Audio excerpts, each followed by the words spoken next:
Hello learners, welcome back to my lecture on SWAYAM course titled Fundamentals of Financial Inclusion and Cyber Safety.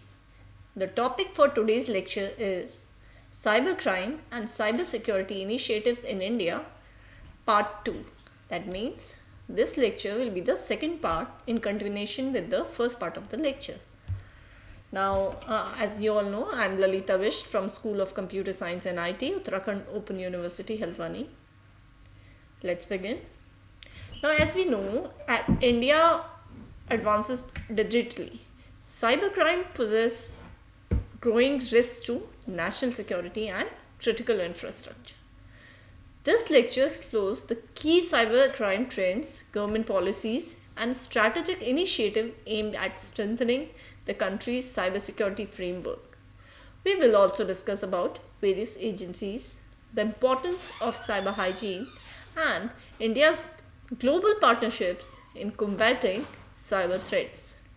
By the end, the learners will gain a clear understanding of India's cybersecurity efforts and challenges. So, as in the last lecture, I already told you, we discussed the first part of cybercrime and cybersecurity initiatives in India. The learning objectives for this particular lecture will be, first of all, at the end of the lecture, hopefully the learners will understand cybercrime trends in India and their impact on national security and critical infrastructure. Secondly, learners will be able to summarize India's key cybersecurity policies, laws, and government initiatives. And of course, they will be able to recognize the roles of agencies and private public efforts in strengthening the cybersecurity and skill development. And finally, learners will be able to promote cyber hygiene and explore India's global collaboration to combat cyber threats. Now, if we talk about the current status and challenges of cybercrime in India, and if we see the hierarchy, at the bottommost, what is required is coordination. Coordination needs. That's the basic demand. Coordination between the government, the industry, and the academia. Above it is the skills gap. Lack of adequate cybersecurity experts. Skill means, with respect to cybersecurity, if we talk about skill, that means skill regarding the expertise in field of cybersecurity. And that is a very serious concern because with the increasing cybercrime, it is the need of time that we need experts in the field of cybersecurity with the help of which will be able to build a team which can really fight against these cyber crime, a skilled team. So there's a skill gap which we need to deal with. This is the current status or current problem or a very big challenge for India to cover this skill gap. And finally, at the top lies the sophisticated attacks. You have to outpace the current defense system. The sophisticated attacks are the attacks which are actually outpacing the current defense system, and we really need to work very hard in this field that in order to protect the most crucial security, the critical security infrastructure, and actually the sophisticated attacks are able to breach the critical security or the critical infrastructure security. So for that purpose, it is really required or need of time that this has to be tackled at very priority level. Now, this was about the hierarchy which actually shows the current status and challenges of cybercrime in India. And as we know, cyber attacks are increasingly advanced. There is a critical shortage of skilled personnel, and better collaboration is needed across all the sectors. How to strengthen India's cyber defense? Now, in order to strengthen India's cyber defense system, there can be three major classifications which we can deal with. First of all, we need to invest in R&D, that means research and development. Advanced cybersecurity research is required. This is the crucial need of time, that we need to research on advanced cybersecurity skills. Other than that, the second classification can be to promote triple P's, that can be public-private partnership. That is the need of R, because for dealing with cyber crimes, it is required that public-private partnership works well for the threat intelligence sharing. That can happen only when the public-private partnership is enhanced. And finally, enhanced cooperation means combat cross-border cybercrime. Since I told you that in my last lecture that when we talk about cybercrime founds no boundary. It can not be limited to particular country's border. So it is very easy for any cybercrime to travel cross-border. So finally, the final classification, which says that we have to enhance cooperation among each other in the sense that it can help to combat or to fight the cross-border cybercrime. Now, future defense requires robust research and development investment. Public-private partnerships are vital for sharing intelligence, and international cooperation is crucial for global threats. When we talk about strengthening India's cybersecurity ecosystem, first of all, the first and foremost point is policy and legal framework. We are talking about policy framework and the legal frameworks. Enhance and enforce cybersecurity laws like IT Act, as I already discussed.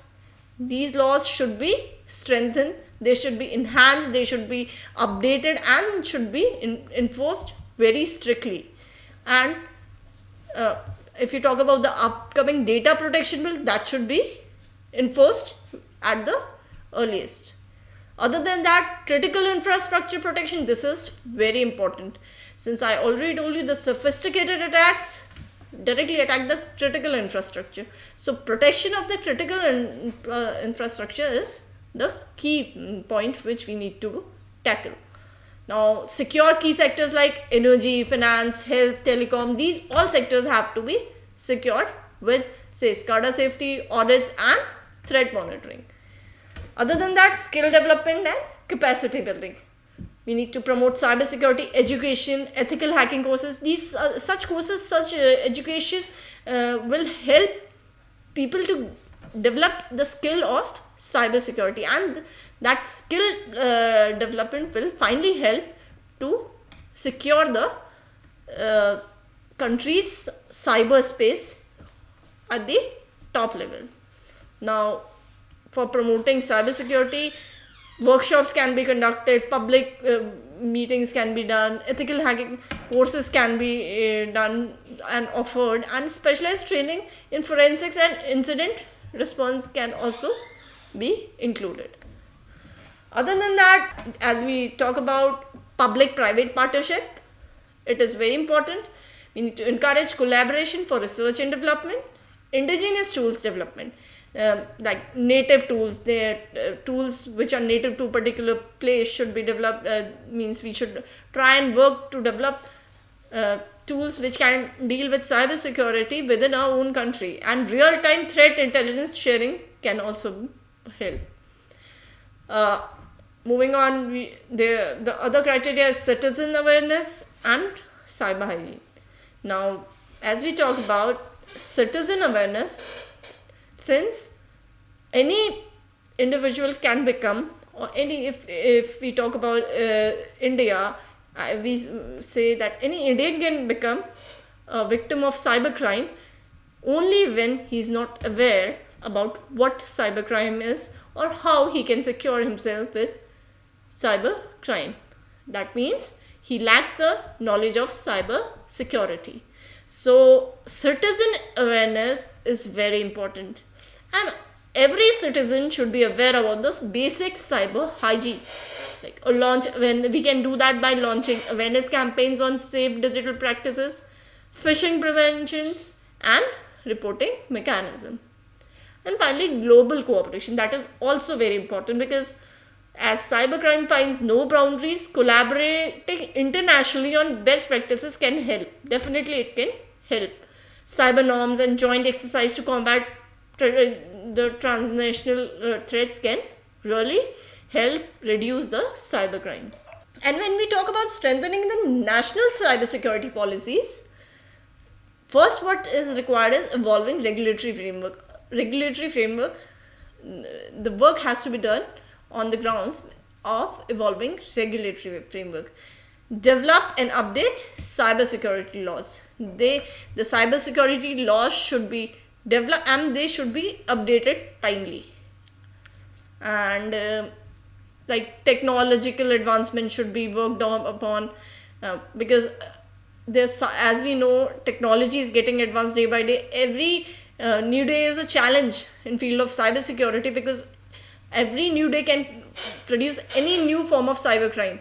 So technological advancement is a must. It actually ensures a robust legal basis for enforcement and compliance across all the sectors. And another thing is public-private partnership. We already discussed about that. It is definitely very important, because collaborating can always help. If there is a collaboration between government agencies and the private sectors, both of them work together to deal with cyber crimes, definitely it can produce better result with cyber security. And of course resources can also be collectively used against the. Then we talk about critical infrastructure protection, implement stringent security measures like and audit protocols. It is important that very strong and stringent security measures should be implemented, and audit protocols for official information infrastructure, like including any field, be it any field like energy, finance and defense system, related to any field. The security measures should be very stringent and they should be implemented effectively. Now, the evolving cyber threat landscape in India. Sophisticated malware attacks. India faces a surge in advanced persistent threat, ransomware and custom built malware targeting critical infrastructure and sensitive data. These attacks are actually increasing and they are complex in nature, so they need to be dealt with. Other than that, data breaches and privacy concern. Definitely, because when we talk about cybercrime, data breach is a very common point, because personal information is being misused. Personal data is being theft, it is being used for any illegal purpose. So it is very important concern. Other than that, social engineering and phishing. Human vulnerabilities are exploited through sophisticated phishing campaigns. Means there such phishing emails are phrased that which actually feels that the user at the end feels that it is a very authentic mail from a very authentic body or an organization, and work reacts to it or responses or retaliates to the mail, but finally becomes a victim of a social cyber crime. So they need to be studied and should be made, people should be made aware of about such phishing emails. And since human vulnerability, the weaknesses in any particular individual, the weaknesses, the pluses and minuses of any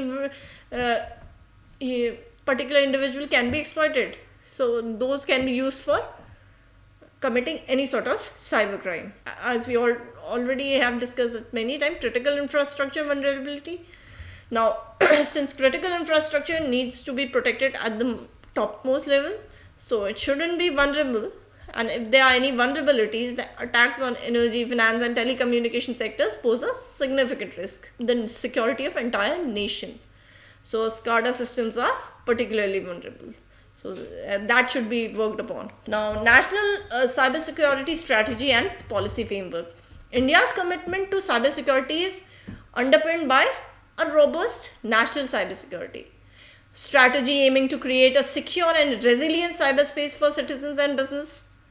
Now, key policy frameworks like the Information Technology Act 2000 and its amendments that took place in 2008 provide the legal backbone. The draft National Cyber Security Strategy 2020 emphasizes a multi-stakeholder approach focusing on capacity building, research and development, and international cooperation to combat evolving threats. Now, see, the government is also working on a new data protection bill which will further strengthen privacy and data security regulation, aligning India with global best practice. Key government initiatives and agencies, if we talk about, first is CERT-in, Rapid Incident Response. The Indian Computer Emergency Response Team acts as the national agency for responding to the cybersecurity incident. It can be abbreviated as CERT-in, or actually it is the Indian Computer Emergency Response Team. And this team acts as the national agency for responding to any cybersecurity incidents. Other than that, Cyber Swachh Kendra, it's a botnet cleaning and malware analysis center. This initiative helps citizens secure their devices from malware and botnet infection, promoting a cleaner digital ecosystem through free tools and awareness. Next, we have National Critical Information Infrastructure Protection Center, that is NCIIPC. That NCIIPC is mandated to protect India's official information infrastructure from cyber threats, ensuring the continuity of essential services across various sectors. And finally, we have National Cybercrime Reporting Portal, a centralized platform. It is actually a centralized platform for citizens to report cyber crimes online. So it is a very good initiative by government, and it's a very good platform for the common people, the citizens of India. They have a centralized platform for reporting any sort of cyber crime they face in an online mode. They can report it in online mode, facilitating quick action by law enforcement agencies and aiding in the investigation. Capacity building and skill development, if we talk about, recognizing the severe shortage of skilled cybersecurity professionals, which is actually the reality of a country, that at present we lack the skills security cybersecurity professionals, and there's a huge shortage of skilled professionals. India is heavily investing in capacity building. Now, initiatives include establishing specialized cybersecurity courses in universities, offering certificates, and promoting hands-on training programs, which are very much required. The government, in collaboration with the industry, is launching various skill development programs to create a robust workforce capable of addressing the complex challenges of cyber warfare and digital defense. Now, this includes training in areas like ethical hacking, digital forensics, and secure coding practice. And when we talk about public-private partnership and research, collaboration between the government and private sector is pivotal in India's cybersecurity strategy. So, joint initiative focuses on threat intelligence sharing or developing indigenous cybersecurity products and fostering innovation. So, first and foremost, threat intelligence sharing platform. Then we talk about indigenous product development. There should be AI ML for threat detection, and blockchaining security solution can be used for that purpose. And finally, if we talk about the international cooperation in global alignment, India actively engaged in international forums and bilateral agreements to strengthen its cybersecurity posture. Now, collaboration with countries like United States, Israel, and Japan facilitates the exchange of best practices, joint cybersecurity exercises, and information sharing on emerging threats. India is also a key participant in global efforts to establish norms of responsible state behavior in cyberspace. This cooperation is vital for combating cross-border cybercrime. Now, challenges and future outcomes be like addressing the skill gaps, evolving threat landscapes, balancing security and privacy, and widespread digital. And if we talk about building a resilient digital infrastructure, a secure network architecture should be there, data localization and protection should be there, global security standards should be followed, and of course, enhancing human capital and skill development. Like cybersecurity education programs should be conducted, specialized training initiatives should be done, research and development initiatives should be done. Now, promoting cyber security awareness and best practices include national awareness campaigns, basic cyber hygiene, incident reporting mechanism.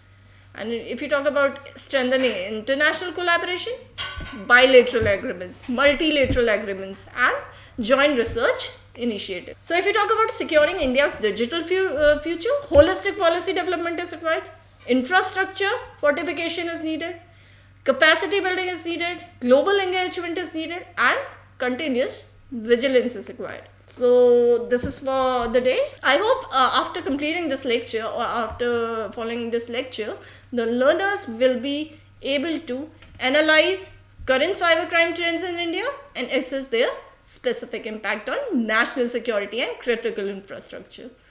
They will be able to articulate India's core cybersecurity policies, relevant laws, and significant government initiatives.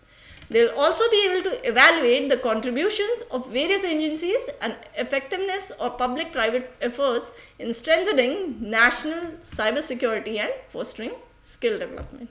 And finally, they will be able to advocate for best practices in cyber hygiene and identify India's key global cooperation aimed at combating cyber threats. Thank you.